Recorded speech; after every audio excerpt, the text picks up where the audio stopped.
Here is an example on how to plot the coordinate points on the Cartesian coordinate system. Now remember that the Cartesian coordinate system is made up of the vertical number line. So what do we call the vertical number line? The vertical number line is your y-axis. You also have your horizontal number line. The horizontal number line is your x-axis. So, kay number line mo na dapat na ay arrow, x-axis. And remember, the intersection is what you call as the origin. And the coordinate is 0x and your y is also 0. Above the origin, you have all positive numbers. So, after 0, you start with 1. Remember, do not write on the space. You write on the line.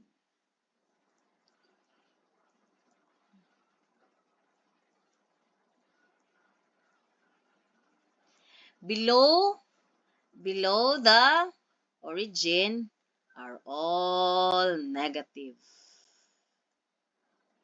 So, syempre, ato ka mo write sa line. So, you write negative 1, negative 2, negative 3, negative 4, negative 5, and so on and so forth. To the right of the origin are also all positive values. So, sunod sa 0, masugod dayon kag suwat og 1. Remember, we do not write on the space. We write on the line. To the left of your origin are all negative values from 1 to negative infinity. So, di gud siya mahuman kay naaman siya ay arrowhead. Meaning, it extends to both direction, right or left, right and left, up and down. Now, let us plot the following points on the Cartesian plane. So, we start with A. Before ka mo plot, tan-an sa nimo ang mga signs. Si X, remember, your first element is your X. Your X is negative and your Y is also negative. Asa man to ang quadrant nga ang X ug ang Y puros negative. Tara, nasa quadrant 3. So, meaning to say, ang imuhang point naa diring dapita. So, pangitaon nimo. So, adto ka muuna ni X. Pangitaon nimo si 7. Tara, negative 7.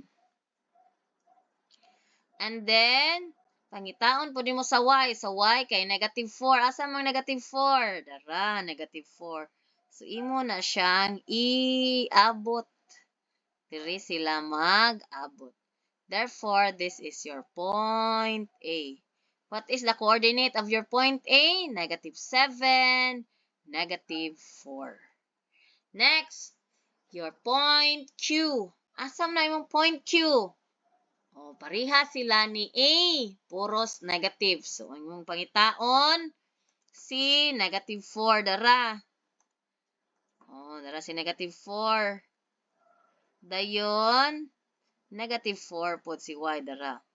So, meaning, ari sila mag-abot. This is your point Q. What is the coordinate of point Q? Negative 4 and negative 4. Next, your point R. Point R. Asam na si point R? Asam man to dapit nga 0 ang X. Yan na ay value si Y. Adto na siya mo patong sa kaya wa may value si X, adto siya mo patong sa Y. Asa mo siya dapit? Dara. So, your point R is on the x-axis. So your point A and your Q is on the quadrant 3. So x-axis siya, this is your point. Sa gani siya nga point? Point R. What is the coordinate of point R? 0, 4. Next, we plot W. W is negative 1, 6. Asa man to dapit nga quadrant nga negative si X, unya positive si Y. Negative si X, positive si Y. Naasa quadrant 2. Negative si X, positive si Y. So, adto ka sa negative 1, then musaka ka. Pangitaon nimo si 6, dara si 6. Then, kung asa ka ni tungod,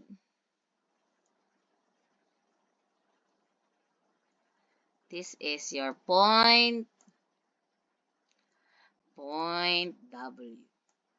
Point W is located in negative 1, 6. Next point is point B. Point B is negative 4, 0. Wala si Y. So, therefore, asam siya mo patong? Ato siya sa X. Asam lang negative 4? Tara, si negative 4. So, you are in the x-axis.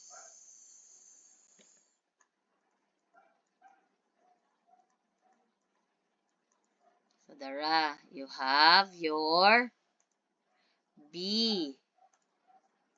B, the coordinate is negative 4, 0. Nada tayo sayop diri oy sa point R. Si point R kay naaman sa 0, 4.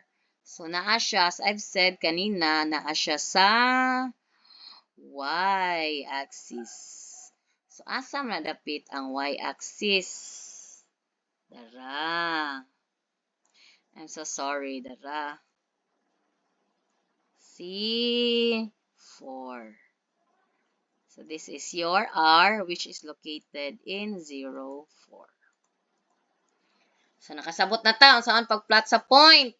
Unahon daan ang X ug tan-aw. Then, imo iabot ang X ug ang Y. Next, we are going to find kung asa na-locate o unsa ang coordinate sa kanang mga red nga mga points.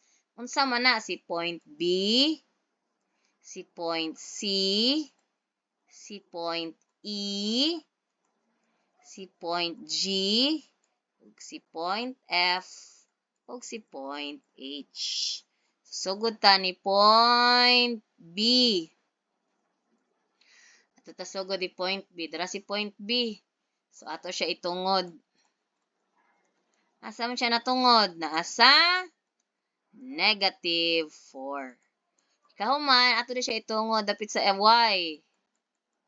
Na siya sa positive 6. Kay si point B naaman sa second quadrant, so it is expected nga ang yang negative, ang yang X kay negative, and ang Y is positive. Next, we go to point C. Sa point C, unahon nato og tungod sa X. Asa man siya natungod? Oh, positive. Si point C nasa first quadrant, so it is expected nga ang tanang value ni X o tanang value ni Y positive. So si X natungod sa 5, so positive. Unya sa Y, asa man siya natungod? Naa sa 2, so positive 2 po. Next, si E. Si E naa sa third quadrant, so it is expected nga si X negative, si Y po negative. So, asa man siya dapit sa X at tan-aw, asa siya nitungod? Naa siya nitungod sa negative 2. Then, sa Y, asa man siya nitungod? You have negative 5, negative 6, negative 7, negative 8, negative 9. Then, we have G. Si G, naa siya natungod sa x-axis. So, sa ato pa, kaya naman siya natungod sa x-axis, si Y, 0 na daan.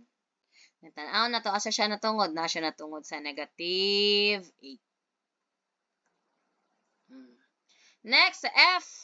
Sa F, naa siya sa 4th quadrant. So, kay 4th quadrant man, it is expected nga ang imuhang X positive, ang imuhang Y negative. So, asa man siya dapit sa X?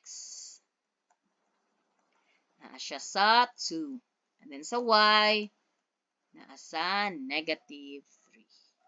For your H, si H naa ni patong sa x-axis again. So, kay naman siya ni patong sa x-axis, it is expected nga 0 si y. Then, asa man siya? Nasa 9. So, that is how you locate the coordinates of the point on the Cartesian coordinate system. So, I hope klaro ang tanan. More examples after.